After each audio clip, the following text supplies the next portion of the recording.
యేసుక్రీస్తుకు ముందుగానే తెలుసు ఈ శిష్యుడు నన్ను పట్టించబోతున్నారని. ఊహించండి, యేసుక్రీస్తు యొక్క ఫోకస్ ఎంత గొప్పది, ఎంత మహోన్నతమైనది ఆయన దృష్టి. తన ఎదుట ఆయనను పట్టించబోతున్న, ఆయనను చంపించబోతున్న వ్యక్తి కూర్చున్నాడు. అయినా యేసుక్రీస్తు వారు తన సహనాన్ని కోల్పోలేదు. ఇది నిరూపిస్తుంది యేసుక్రీస్తు యొక్క ఫోకస్ ఆయనకు తండ్రి మీద ఉన్న ప్రేమ ఎంత లోతైనదో. ఎందుకంటే ఆయన తన ఆత్మలో ఇలా ప్రార్థించాడు, తండ్రి సాధ్యమైతే ఈ గిన్నె నా నుండి దూరమవును గాక, కానీ నా చిత్తం కాదు నీ చిత్తం నెరవేరును గాక అని వాక్యంలో రాయబడి ఉంది. యేసుక్రీస్తు వారు తన శిష్యులతో ఇలా అన్నాడు, సిలువ వేయబడే ముందు రాత్రి శుక్రవారం సిలువ వేయబడే ముందు తన శిష్యులతో కలిసి ఆ చివరి భోజనాన్ని పంచుకున్నారు. ఆ ప్రభు బలను తన శిష్యులతో తీసుకుతున్నప్పుడు, ఆ ఒక ప్రభు బలను తన శిష్యులతో యేసుక్రీస్తు వారు తినేటప్పుడు ఆ భోజనపు మేజుపై ఈరోజు మీరు పేలో కూడా చూశారు.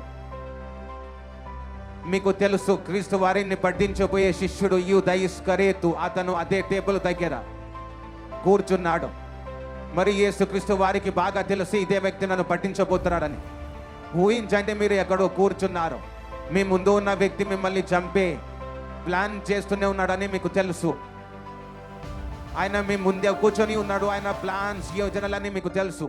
దీంతో మనకు అర్థమవుతుంది యేసుక్రీస్తు వారి ఫోకస్ తన తండ్రి మీద ఎంతో ఉందని. ఆయనకు తండ్రి మీద ఉన్న ప్రేమ ఎంతో లోతైనదో. ఎందుకంటే ఆయన తన ప్రార్థిస్తున్నాడు, తండ్రి సత్యమైతే ఈ గిన్నె నుండి తొలిగిపోను గాక అని, కానీ నా చిత్తం కాదు నీ చిత్తమే నెరవేరను గాక. చాలా సార్లు మనకు వ్యతిరేక మొదలైనప్పుడు మనం అనుకుంటాము వీళ్ళే మనం విరోధులని, అప్పుడు మనం ద్వేషించడం మొదలు పెడతాం. ఎందుకంటే దేవుడు అలాంటి పరిస్థితులను అనుమతిస్తాడు మనము నెక్స్ట్ లెవెల్కి వెళ్ళడానికి. మన విశ్వాసాన్ని పరీక్షించడానికి దేవుడు కొన్నిసార్లు ఇలానే చేస్తారు, మనలో ఉన్న శక్తిని పెంచడానికి. కానీ మీరు జనాల్ని ద్వేషించడం మొదలు పెడతారు. అప్పుడు మీరు దేవుని యొక్క డివైన్ ప్లాన్స్ ని మర్చిపోయి దేవుడు నాతో ఇలా ఎందుకు చేస్తున్నాడని అంటారు. యేసుక్రీస్తుకు తెలుసు ఈ శిష్యుడు నన్ను పట్టించబోతున్నారని. ఇదే శిష్యుడు వారి దగ్గరికి వెళ్ళి నా గురించి చెప్పి నన్ను చంపించబోతున్నాడని. కానీ యేసుక్రీస్తు వారికి తెలుసు ఇదంతా దేవుని ప్రణాళిక నుండే జరుగుతుందని. తండ్రి కోరుకుంటున్నాడు ఈ పాత్రలోనిది నిన్ను తాగాలని, సిలువ వేయబడాలి, చంపబడాలి, పాతి పెట్టబడాలి, 3వ రోజున మృతుల నుండి తిరిగి లేవాలని. ఒకసారి ఊహించుకోండి యేసుక్రీస్తు వారి ఒక ఫోకస్ ఎంత మహోన్నతమైనదో, ఎంత గ్రేట్ అయినదో. ఎందుకంటే తన ఎదుట ఆయనను పట్టించబోయే వ్యక్తి కూర్చున్నాడు. కానీ యేసుక్రీస్తు వారు తన సహనాన్ని కోల్పోలేదు. ఒకవేళ మనం అయితే మనం 2 లాగి కొట్టేవాళ్ళం, గట్టిగా 2 పీకేవారం, నీ వల్లే ఇదంతా అవుతుందని. దేవుడు అనుకుంటే కొట్టేవాడు, తిట్టేవాడు. సహనం ప్రభు అయిన యేసుక్రీస్తు వారికి తెలుసు ఈ నా శిష్యుడే నన్ను పట్టించబోతున్నారని, నన్ను ఇతరులకు అమ్మివేశారని, కొన్ని నాణ్యలకు నన్ను అమ్మివేశారని. ఇప్పుడు ఎదురు చూస్తూ ఉన్నాడు నేను ఎప్పుడు దొరుకుతానని. వారిని పిలిచి నన్ను ముద్దు పెట్టి వారి చేతికి అప్పగించాలని మొత్తం ప్లాన్ చేశాడు. నేను ఎవరికైతే ముద్దు పెడతానో వారే ప్రభువున యేసుక్రీస్తు వారు, ఆయననే మీరు పట్టుకోవాలని. ఊహించుకోండి, యేసుక్రీస్తు వారు ఆ భోజనం మేజు మీద కూర్చున్నప్పుడు జీసస్ కి తెలుసు ఈ శిష్యుడు నన్ను పట్టించబోతున్నారని. అయినప్పటికీ దేవుడు ఆ శిష్యుని తిట్టలేదు, యేసుక్రీస్తు వారు బెదిరించలేదు, నీవు నరకానికి వెళ్ళిపోతావు అని దూషణ మాట్లాడలేదు, నీ కాలు విరిగిపోనుగా కానీ శపించను లేదు, నీవు మరణించుదవుగా కానీ శపించలేదు. ఆయన శపించలేదు, ఆయన దూషించలేదు. ఆయన కేవలం ఇంతే చెప్పాడు, ఆ పాపము నీ వల్ల జరగకపోతే బాగుండేదని. మీరు ఒకసారి ఊహించండి దేవుని ప్రభు బలాన్ని. యేసుక్రీస్తు వారు చెప్పారు ఇది నా రక్తమని, నా శరీరం అని. యేసుక్రీస్తు వారు చెప్పారు నా శరీరాన్ని తినే వాళ్ళు నాలాగా అవుతారు, వారిలో నా జీవం నిలిచిపోతుందని. ఒక వ్యక్తికి అల్జైమర్ అనే వ్యాధి కలిగింది. అల్జైమర్ వ్యాధి వస్తే ఆ వ్యక్తి మొత్తానికి వాళ్ళ వయసు కంటే వాళ్ళ ఆయుసు తక్కువ అవుతుంది, వారి శరీరము బలహీనతం అవుతుంది, వాళ్ళు చనిపోయే స్థితికి వెళ్ళిపోతారు. వారి కుటుంబ సభ్యులు ఆయనకు హోలీ కమ్యూనియన్ గురించి చెప్పారు. యేసుక్రీస్తు వారి రక్తాన్ని శరీరాన్ని తిని తాగే వారిలో ఆయన జీవం వస్తుందని. ఇది అలాంటి సింబాలిక్ కాదు, ఇది ఒక సూచకమైన విషయం కాదు, ఇది నిజమైనది. యేసుక్రీస్తు వారు చెప్పారు, ఒకవేళ మీ బ్లడ్ ని టెస్ట్ చేపిస్తే, మీ బ్లడ్ ని పరీక్షించిన తర్వాత డాక్టర్ చెప్పేస్తారు మీరేం తింటున్నారని. మీ దేహంలో యూరిక్ యాసిడ్ ఒకవేళ ఎక్కువగా ఉంటే వారికి తెలిసిపోతుంది మీరు చికెన్, పన్నీర్ ఎక్కువ తింటారని, పప్పు ఎక్కువగా తింటారని. మీరు ఏం తింటున్నారో అదే మీ బ్లడ్ లో ఉంది కాబట్టి వాళ్ళు బ్లడ్ టెస్ట్ చేసినప్పుడు, పరీక్షించినప్పుడు రకం మొత్తం తెలిసిపోతుంది. అలాగే మనము జీసస్ని తిన్నప్పుడు మన బెడ్లోకి యేసుక్రీస్తు వారే వస్తారు. ఆయన జీవం ఎవరి లోపలికి వస్తుంది. అందుకే యేసుక్రీస్తు వారు చెప్పారు, నా శరీరాన్ని తినేవాళ్ళం వారిలో నా జీవము నిలిచిపోతుందని. స్వయంగా యేసుక్రీస్తు వారే చెప్పారు, మీరు నా శరీరాన్ని తింటే నా జీవము మీలో నిలిచిపోతుందని. ఎలాంటి జీవితం? మీరు ఒకసారి యేసుక్రీస్తు వారి జీవితం చూడండి. ఎలా ఉండేది యేసుక్రీస్తు వారి జీవితం? ఇప్పుడు యోహాను సువార్త 6వ అధ్యాయం 53వ వచనములో, కావున యేసు ఇట్లా నేను, మీరు మనుష్య కుమారుని శరీరము తిని ఆయన రక్తము త్రాగితేనే కానీ మీలో మీరు జీవం గలవారు కారు. దేవుడు చెప్తున్నాడు, నా రక్తాన్ని నా శరీరాన్ని మీరు తినాలని. నా శరీరము తిని నా రక్తము త్రాగు వారే నిత్య జీవం గలవారు. అంతే దినమున నేను వాణిని లేపేదను. మీకు తెలుసా, ఈ మాట వినగానే కొందరు శిష్యులు సనుగుకున్నారు, ఇది ఎలా సాధ్యమని. ఇది ఎలా సాధ్యమవుతుంది? మనం ఒక మనుషుని రక్తము శరీరము ఎలా తినగలం? యేసుక్రీస్తు వారు, ఇది నా శరీరం అనే రొట్టెని విరిచి, మీ కొరకు నా శరీరము విరిచివేయబడుతుంది. అంతే, ఇదొక సాక్రిఫైస్. మీ కొరకు ఈ నా శరీరాన్ని సిలువపై బలిగా అర్పించడం. దేవుడు చెప్పాడు, నా ఒక ఈ రక్త బలి మీ కొరకే ఉంటుందని. మీ పాపల కారణంగా నా యవ్వన రక్తం, నా గారమైన రక్తం చిందింపబడుతుందని. హల్లెలూయా. వాక్యం చెప్తుంది, ఇది నూతన నిబంధన యొక్క రక్తం అని. నువ్వు ఆ రక్తాన్ని త్రాగినప్పుడు మీరు ఆయన కృపలో ప్రవేశిస్తారు. ఎలాంటి కృప?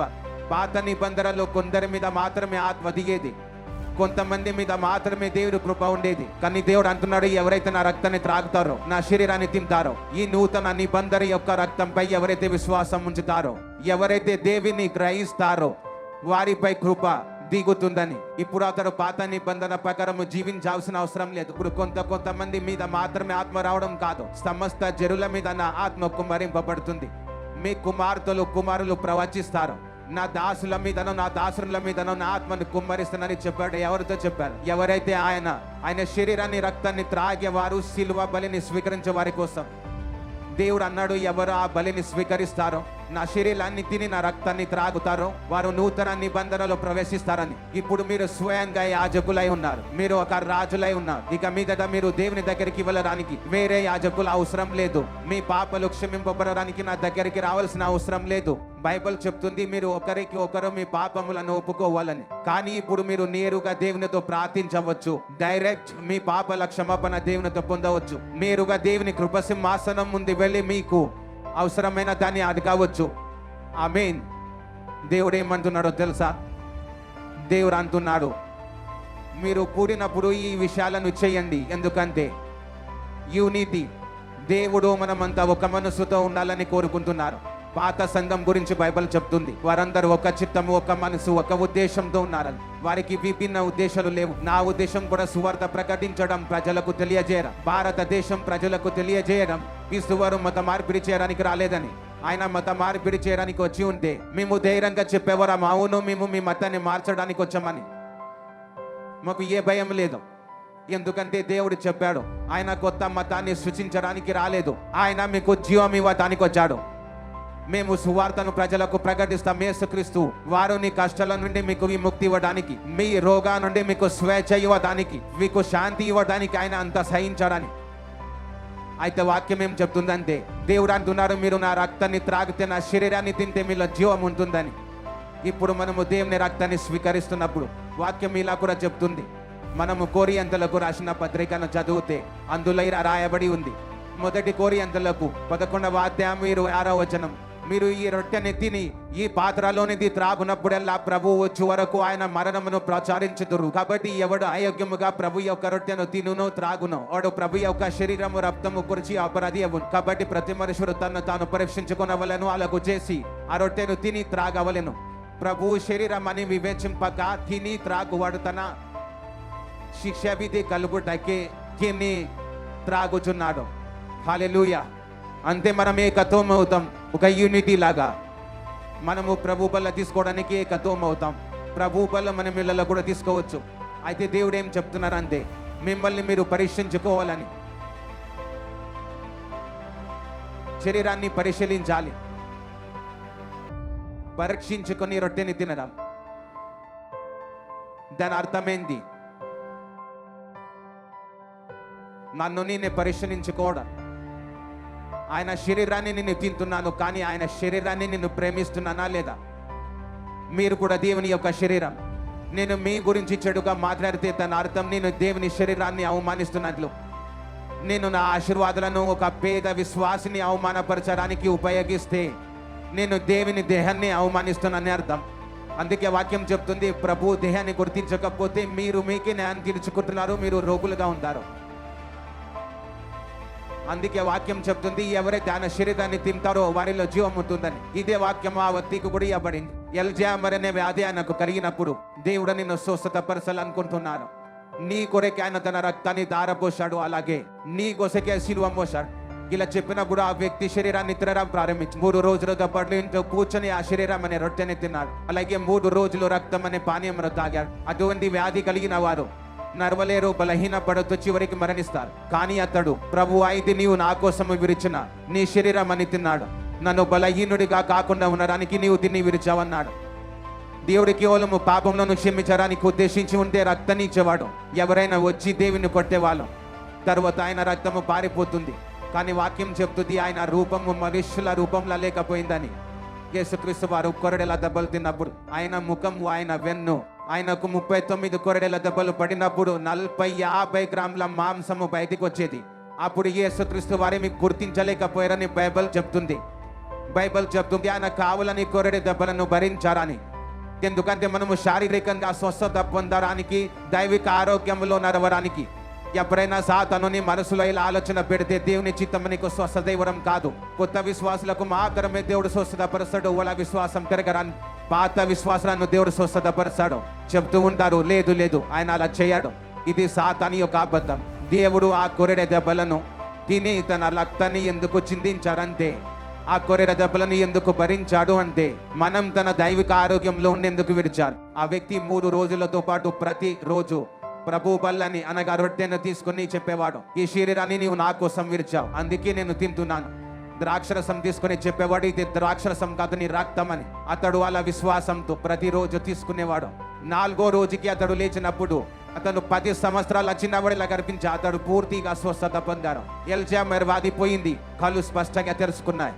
అలాగే విజువలి చాలా మంది నేను స్వస్థత పడ్డాను అంటారు, కానీ బయట మార్పు కనబడదు. మీ చర్మం కూడా మొదటిలాగానే ఉంది, మీ కాళ్ళు కూడా అలాగే మొదటిలాగా గుర్తించుకున్నట్టే ఉన్నాయి.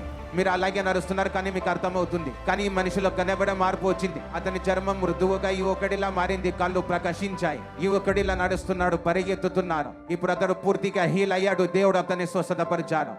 అది ఎలాంటి రోగం అంటే దానికి మెడికల్ సైన్స్ దగ్గర కూడా చికిత్స లేదు. ఎందుకంటే ప్రభు బల్లలో నా శక్తిని అర్థం చేసుకుంటే. అందుకే చెప్పబడింది, విశ్వాసలో ఒకరినొకరు క్షమించుకోవాలని. నీవు తీసుకుంటున్న ఆ ఒక ప్రభు బల్ల తనకు తెలుసు, తనని జప్పించబోయేవాడు ఇదే బల్ల మీద కూర్చొని ఉన్నారని. అయినప్పటికీ ఆయన ఓర్పును కోల్పోలేదు. ఊహించండి, మీరు అదే యేసుక్రీస్తు యొక్క శరీరాన్ని తింటున్నారు. అయితే ఎలాంటి ఫోకస్, దృష్టి, పేషెన్స్, ఓర్పు నీ జీవితంలో ఉండాలి. ప్రభు బల్లను అర్థం చేసుకొని తీసుకుంటే, నా ప్రభు అయిన యేసుక్రీస్తు వారు అన్ని తెలిసి కూడా తన కళ్ళ ముందు అన్ని జరుగుతున్నా కూడా ఎప్పుడు తన ఓర్పును కోల్పోలేదు, తన ఆపని కోల్పోలేదు, కోపము పడలేదు, ఎవరిని దూషించను లేదు. అటువంటి దేవుడు మనకు గ్రేస్, ఆ కృపనిచ్చాడు. ఆ శరీరాన్ని మనము తినేలా ఈ రోజు నేను మీతో వాగ్దానం చేస్తున్నాను. మీరు ఆ దేవుని శరీరాన్ని తింటున్నారు, ఆ దేవుని యొక్క రక్తాన్ని మీరు తాగుతున్నారు. ఆయనలో అంత గొప్ప ఓర్పు ఉంది. ఆయన ధనవంతులకే ధనవంతుడు. గొప్ప గొప్ప శాస్త్రవేత్తలు కనుగొన్న కొన్ని గ్రహాలు ఉన్నాయట, అవి పూర్తిగా వజ్రాలతో నిండిపోయి ఉన్నాయి. అవి ఒకవేళ అమ్మితే $100 కట్టలు ఈ భూమి మీద ఇలా పేర్చుకుంటూ వెళ్తే చంద్రుడి వరకు చేరుతాయి. అలా పేర్చుకుంటూ వెళ్తే అలాంటి గ్రహాలను దేవుడు సృష్టించి అంత ధనవంతుడైన దేవుడు. కానీ ఆ దేవుడు ఒక పేదయిలులో జన్మించారు, ఒక సాధారణ కుటుంబంలో పుట్టారు. ఎందుకంటే ఎవరు ఇలా అనకూడదు. దేవునికి ఏం తెలుసు పేదరికం అంటే ఏంటో, దేవునికి ఏం తెలుసు బాధ అంటే ఏంటో, శారీరక నొప్పి అంటే ఏంటో, అనారోగ్యం యొక్క బాధ ఎలా ఉంటుందో. బైబిల్ చెప్తుంది, క్రీస్తు వారు ప్రతి బాధను అనుభవించారని. పేద కుటుంబం అనుభవించవని ఆయన అనుభవించారు. ఆయన ఒక సాధారణమైన పేద కుటుంబంలో జన్మించారు. తన తండ్రితో కలిసి పనులు చేసేవాడు. తన తండ్రి చేసే కార్పెంటర్ పనిని కూడా యేసుక్రీస్తు వారు కూడా చేసేవారు. అదే ఆహారం తినేవాడు శరీర నొప్పి, అలసట, ఆకలి ఇవన్నీ అనుభవించేవాడు. ఇంకా కొందరు అంటారు దేవునికి మానసిక బాధ ఎలా వస్తుందని. కానీ యెహోవా తండ్రి కావాలని ఆయనను మానసిక వేదనలోనికి అనుమతించాడు. ఎందుకు? బైబిల్ చెప్తుంది, యేసుక్రీస్తు వారు గెత్సేమనే తోటలో ఉన్నప్పుడు ఆయన ప్రార్థిస్తూ చెప్పాడు, సాధ్యమైతే ఈ గిన్నె నుండి తొలగించమని. కొంతమంది బైబిల్ గురించి ఎలాంటి పరిజ్ఞానం లేని మూర్ఖులు అంటూ ఉంటారు, చూడు మీరే అంటున్నారు కదా దేవుడని, మరి ఎందుకు మరణానికి భయపడుతున్నారు? మీరు ఆయనని దేవుడని పిలుస్తాడు, ఆయనే మరణానికి భయపడుతున్నారని. కానీ యేసుక్రీస్తు భయపడింది మరణం గురించి కాదు. యేసుక్రీస్తు వారికి నన్ను సిలువ వేయబోతున్నారు, నన్ను కొట్టబోతున్నారు అని బాధ లేదు. వాక్యం ఇలా చెప్తుంది, ఆయన దీని గురించి బాధపడ్డాడు. ఆ సిలువపై వేలాడినబడిన వారు శ్రాపగ్రస్తులు, ఆ కారిపై వేలాడినబడిన వారు శ్రాపగ్రస్తులు అవుతారు. ఎప్పుడైతే ఒక వ్యక్తి శాపగ్రస్తుడు అవుతాడో, అందుకే వాక్యం చెప్తుంది యెహోవా దేవుడు ఎంత పవిత్రుడంటే ఆయన శాపగ్రస్తుని చూడాడు. అందుకే యేసుక్రీస్తు వారికి తెలుసు, రేపు నన్ను సిలువ వేయబోతున్నప్పుడు నా తండ్రి కొంతసేపు తన ముఖము నాపై నుండి తిప్పుకుంటాడు, తన ముఖాన్ని, తన దృష్టిని నాపై నుండి తొలగిస్తాడు. ప్రభు హృదయంలో ఉన్న వేదన ఏమిటంటే, నేను ఒక క్షణం కూడా నా తండ్రి నుండి వేరుపడకూడదని, ఒక్క నిమిషం కూడా దేవుని నుండి వేరవ్వకూడదని అనుకున్నాడు. ఒక్క క్షణం కూడా నేను దేవుని నుండి వేరుపడకూడదు. ఇదే ఆయన బాధ కాబట్టి ఆయన ఇలా ప్రార్థించాడు, తండ్రి సాధ్యమైతే ఈ పాత్ర నుండి తొలగించు, కానీ నీ చిత్తమే నెరవేరును గాక. కానీ తండ్రి అయిన యెహోవా దేవుని చిత్తం ఏమిటంటే యేసుక్రీస్తు వారు ఈ మానసిక వేదనలను అధిగమించాలని. వాక్యం చెప్తుంది, ప్రభు అయిన యేసుక్రీస్తు వారు ఈ మానసిక వేదనల నుండి అధిగమించాలని. ప్రభువా సాధ్యమైతే ఈ గిన్నె తొలగించు, కానీ నీ చిత్తమే నెరవేరును గాక. అప్పుడు వాక్యం ఇలా చెప్తుంది, ఆయనకు ఒత్తిడి అంతగా పెరిగింది, రక్తము ఆయన చెమటతో కలిసి బయటకు రావడం మొదలైంది. ఆయన శరీరంలో నుండి చెమటతో పాటు రక్తం కారింది, రక్తం ఆయన చెమటతో కలిసి బయటకు రావడం మొదలైంది. అంతటి తీవ్ర మానసిక ఒత్తిడి ఆయన మీద కనిపించింది. ఆయన మానసిక వేదనల నుండి వెళుతున్న సమయం అది. తర్వాతి రోజు ఆయన శారీరక వేదన నుండి ఆత్మీయ వేదనలోనికి ప్రవేశించాడు. ఆయన ప్రతి విధమైన వేదన అనుభవించాడు. ఒక సాధారణమైన ఇంట్లో పుట్టాడు, పేదరికాన్ని చూశాడు, బాధను చూశాడు, వ్యాధిని చూశాడు. బైబిల్ ఇలా చెప్తుంది, ఆయన మీద కొరడ దెబ్బలు పడినప్పుడు బైబిల్ చెప్తుంది ఆయన రూపము మనుషుల రూపంలో లేకుండా పోయిందని. ఆయనకు నొప్పి కనిపించింది, ప్రతి వేదనను దేవుడు భరించాడు. ఎవరి కొరకు? మీ కొరకు. ఈ రోజు మీరు ఆ శరీరాన్ని, ఆ రక్తాన్ని తిని తాగినప్పుడు యేసుక్రీస్తు వారి ఆ స్వభావం మీ జీవితంలో పట్టుకొస్తుంది. మీరు ఒక స్ట్రాంగ్ లైఫ్ ఫీల్ అవుతారు, మీలో ధైర్యం అనేది ప్రవేశిస్తుంది, ఆత్మీయ జీవితం బలపడుతుంది. యేసుక్రీస్తు వారి పేషెన్స్ మీలోకి వస్తుంది. జీసస్ లాగా ఫోకస్ చేస్తారు. యేసుక్రీస్తులో ఉన్న ధైర్యము మీలో ప్రవేశిస్తుంది.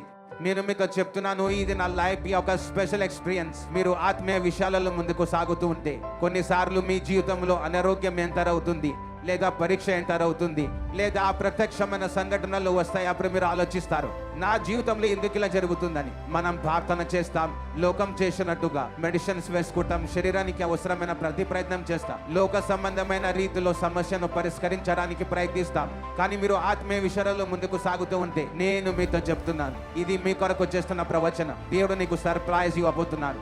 ఒక రోజు ఊహించని సమయంలో దేవుడు నీ జీవితంలో అద్భుతం చేస్తాడు. ఆ రోజు నువ్వు ఎక్స్పెక్ట్ చేసి ఉండవు. అద్భుతం ఎప్పుడు జరుగుతుందంటే నువ్వు ఊహించని రోజున. మీరు ఆలోచిస్తూ ఉంటారు, నెక్స్ట్ మంత్ నేను ఇంకా కష్టపడుతూ ఉండాలని. సడన్లీ దేవుని ఆత్మ నిన్ను తాకి నీ జీవితంలో గొప్ప కార్యములు చేస్తాడు, నీ బంధాల నుండి నిన్ను విడుదల చేస్తాడు. ఇది ఎప్పుడు జరుగుతుందంటే మీరు మీ ఆత్మీయ స్థానాన్ని వదిలిపెట్టకుండా ఉంటే, మీరు మీ ఆత్మీయ స్థానాన్ని వదిలిపెట్టకుండా ఉంటే, మీరు ప్రార్థన చేయడం వదలకుండా, బైబిల్ చదవడం ఆపకుండా, పవిత్రత నిబంధనలను మర్చిపోకుండా దేవునితో సమయం గడపడం కొనసాగిస్తే. నేను కొన్ని రోజుల క్రితం నేను ఇలానే, నాకు ఇంటర్నెట్ పై పెద్ద ఆసక్తి లేదు, నా భార్య దగ్గర కూడా ఎటువంటి సోషల్ మీడియా యాప్స్ లేవు, ఇన్స్టాగ్రామ్ కానీ నా మొబైల్లో ఉన్నాయి. నా మినిస్ట్రీ గురించి నేను చెక్ చేస్తూ ఉంటాను.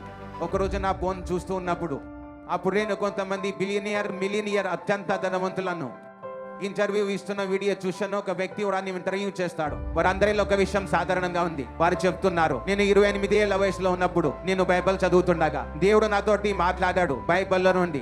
ఆ రోజు నుండి నా జీవితం మారిపోయింది. నేను బ్రిడ్జ్ కింద ఉండేవాడిని, కానీ ఈ రోజు 1000 కోట్ల విలువైన కంపెనీ ఉంది. వారందరూ ఒకటే చెప్తున్నారు, నేను బైబిల్తో అనుబంధమై ఉన్నాను, దేవునిపై నమ్మకం పెట్టుకున్నాను. నిన్న నేను ఒక స్థలంలో కూర్చొని నా సాక్ష్యాన్ని చెప్తూ ఉన్నాను. అప్పుడు నా చేతిలో దేవుడిచ్చిన చిన్న మొదటి బైబిల్ ఉంది. అదే బైబిల్ నేను నా భార్యకి ఇచ్చాను. నేను వారితో చెప్పాను, నా జీవితంలో ప్రతి గొప్ప ప్రారంభం బైబిల్తోనే మొదలైందని. నేను మెంటలీ అటాక్స్ నుండి బయటికి వస్తున్నప్పుడు రోజుకు 15 నిమిషాలు ప్రార్థించేవాడిని. నాకు అంతగా గుర్తులేదు, 3 సార్లు 15 నిమిషాలు ప్రార్థించేవాడిని. 15 నిమిషాల్లో 2-3 సార్లు ప్రార్థించేవాడిని. ఆ 15 నిమిషాల్లోనూ కూడా నేను నా గడియారంని, అప్పుడు వేరే మొబైల్లో ఉండేవి, అందులో టైం ఉండేది, ఆ మొబైల్లో ఎన్ని నిమిషాలు అయ్యాయో అని 3-4 సార్లు గడియారం చూసేవాడిని. ఎన్ని నిమిషాలు అయ్యాయి, ఈ విధంగా నేను ప్రార్థించేవాడిని. కానీ ఒకరోజు నాకు అటాక్స్ అయ్యడం మొదలైనప్పుడు వెంటనే బైబిల్ చదవడం మొదలు పెట్టేవాడిని. ఆ అటాక్స్ ఆగిపోయేవి, ఎందుకంటే దానికి ఏ మందు లేదు. మద్యపానం తాగినా కూడా అది బాగేది కాదు. దేవుడు నా జీవితంలో సాతాను కూడా ఉపయోగించాడు. ఎప్పుడైతే ఆ అటాక్స్ వచ్చేవో అప్పుడు బైబిల్ చదివేవాడిని. తలపై అనాయింటింగ్ ఆయిల్ వేసుకొని ఇంటి మేడ మీదకి వెళ్ళి గంటల కొద్ది బైబిల్ చదివేవాడిని. 6 గంటలు 7 గంటలు. ఆ విధంగా నాకు కొత్త నిబంధన మొత్తం జ్ఞాపకమైంది. ఎవరైనా విశ్వాసి నా దగ్గరికి వచ్చినా, వారు ఏ విషయం చెప్పినా, లేదా నేను ఏ పాస్టర్నైనా విజిట్ చేసినప్పుడు మొత్తం బైబిల్ నాకు జ్ఞాపకం ఉంది కాబట్టి నేను వాళ్ళకు చెప్పేవాడిని. వెంటనే బైబిల్ వరకు సంబంధించిన వాక్యం తీసి వాళ్ళకు చెబుతూ ఉండేవాడిని. అంతగా దేవుడు నాకు జ్ఞానం ఇచ్చాడు. అప్పుడు నేను దేవుని ఎక్కువగా ప్రేమించేవాడిని కాదు. దేవుడు నన్ను అటువంటి సిచ్యువేషన్లో, పరిస్థితుల్లో ఉంచాడు. దాంతో నేను బైబిల్ తప్పక చదివేవాడిని, లేకపోతే నా మెంటల్ అటాక్స్ ఆగేవి కావు.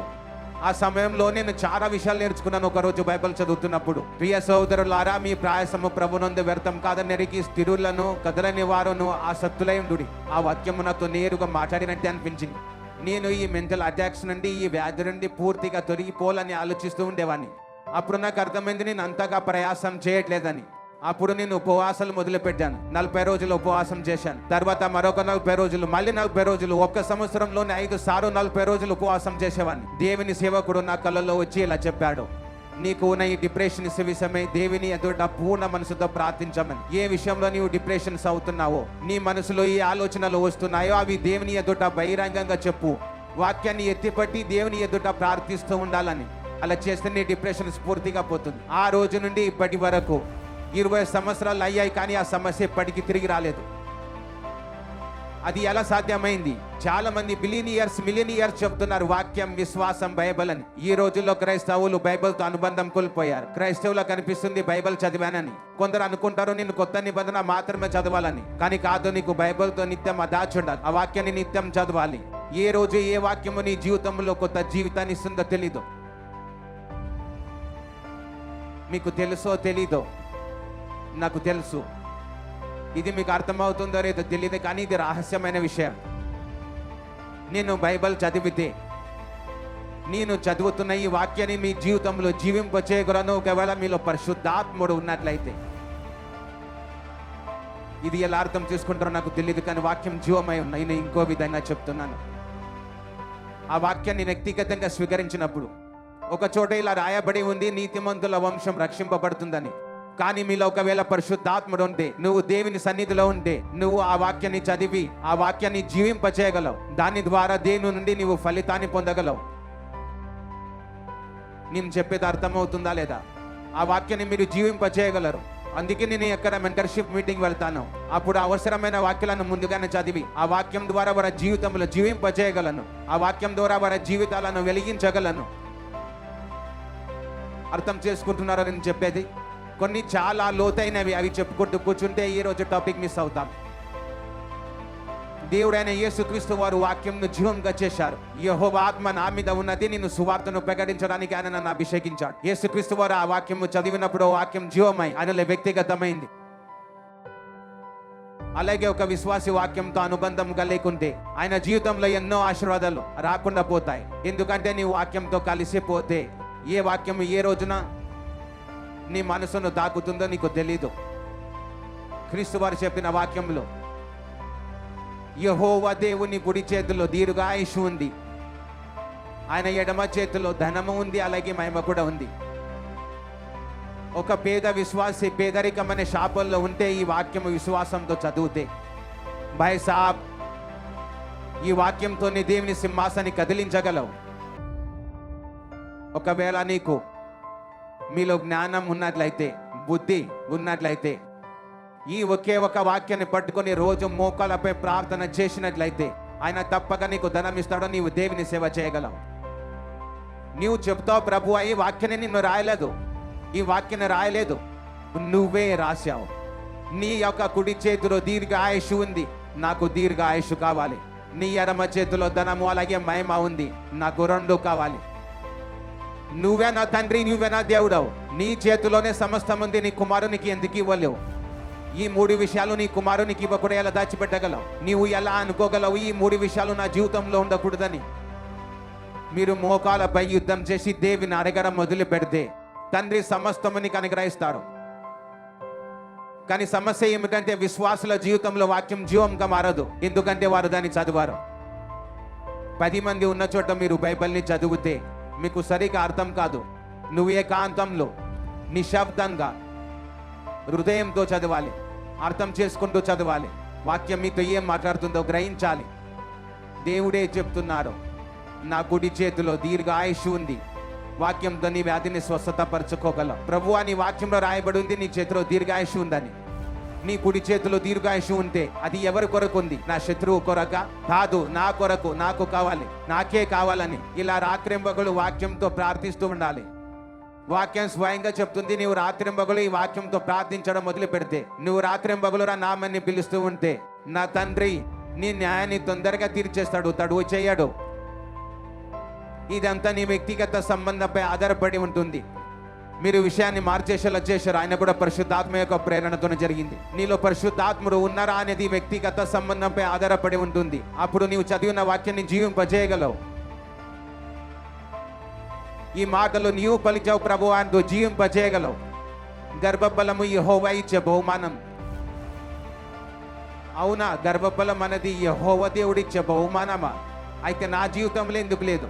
అలా మీరు ప్రార్థించాలి, ఫైట్ చేయాలి. రోజు ఒకే వాక్యంతో 8 సంవత్సరాలు ప్రార్థిస్తే బైసాబ్ దేవుడు వినాల్సిందే. ఆయన నీ గర్భాన్ని తెరుస్తాడు. ఎంతమందికి అర్థమవుతుంది అని చెప్పేది?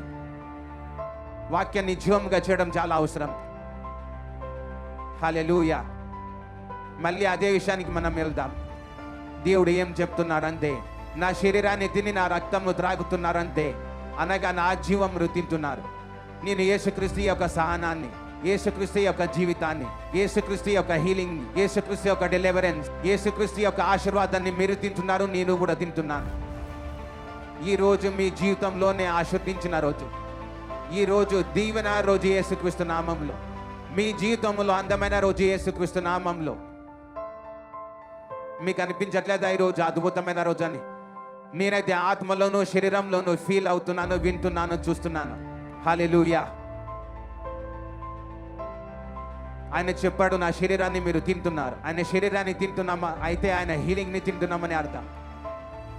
ఆయన జీవితాన్ని తింటున్నాం, ఆయనలోని సహనాన్ని, ఆయన లాంటి ఫోకస్, ఆయన లాంటి ప్రార్థన జీవితాన్ని, ఆయనకు వాక్యంతో ఉన్న సంబంధాన్ని, యేసుక్రీస్తు లాగా తండ్రితో ఉన్న సంబంధం, తండ్రితో ఉన్న విధేయత, యేసుక్రీస్తు వారు తండ్రి కొరకు చెప్పిన చేసిన అలాంటి కృపను ఈరోజు మీరు నేను కూడా తింటున్నాను. ఇప్పటి నుండి మీ కుటుంబములు ఒకేలా ఉండవి యేసుక్రీస్తు నామములో. అంత మారిపోతుంది. దేవుని ఆత్మ చెప్తుంది, అంత మారిపోతుంది. సంఘం ఆమెన్ బిగ్గరగా కావాలి. హల్లెలూయా, హల్లెలూయా. ఈ విషయాలన్నీ నా జీవితంలో నేను అనుభవించాను. ఒక్కసారి కాదు, ఎన్నో సార్లు. వైద్యపరంగా అసత్యం కానీ గొప్ప విషయాలు నాలో జరిగాయి. ప్రార్థన, ఉపవాసం, మీ ప్రాబ్లమ్స్ ఖతం. అప్పుడు మీరు ఆశ్చర్యపోతారు. దేవుడు మీ సమస్యలకు పరిష్కారం ఇచ్చాడు, సొల్యూషన్ ఇచ్చాడు. ఎందుకంటే మీరు ఆత్మీయ ప్రజలు. మీరు ఆత్మీయ విషయాలన్నీ చేస్తూ ఉండాలి, చేస్తూనే ఉండాలి.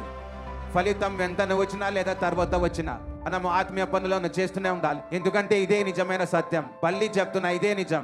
వేరెక్కడ పరిష్కారం లేదు, ఎక్కడ మీకు సొల్యూషన్ దొరకదు. దేవుడే మనకు ఒకే ఒక పరిష్కారం. హల్లెలూయా. దేవుని సేవకుడు లైవ్ ద్వారా మీకు దేవుని ఆత్మీయ రహస్యాలను చెప్పడానికి, సరైన సమయంలో లైవ్ బోధనలను వినడానికి మరియు ఆధ్యాత్మికమైన జీవితంలో ఆశీర్వాదాలను పొందుకోవడానికి మా యూట్యూబ్ ఛానల్ ని సబ్స్క్రైబ్ చేయండి మరియు బెల్ ఐకాన్ ని నొక్కండి మరియు సరైన సమయంలో నోటిఫికేషన్ పొందండి. God bless you all.